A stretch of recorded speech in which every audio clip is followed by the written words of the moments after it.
This is a how-to video on how to use Padlet. The first time you come to Padlet using the link from Schoology, you're going to press Sign Up.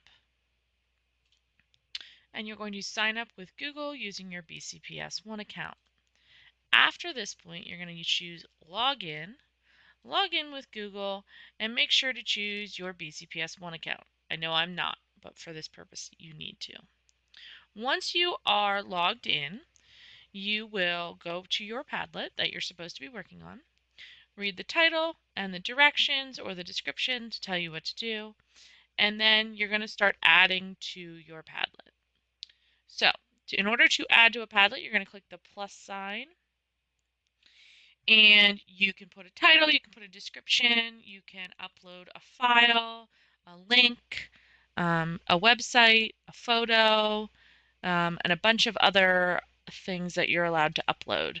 So you're going to upload right away whenever you want.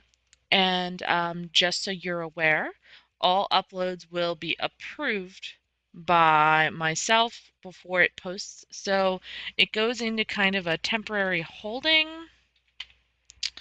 until it is approved. So you will be able to see it, but other students will not until they approve it.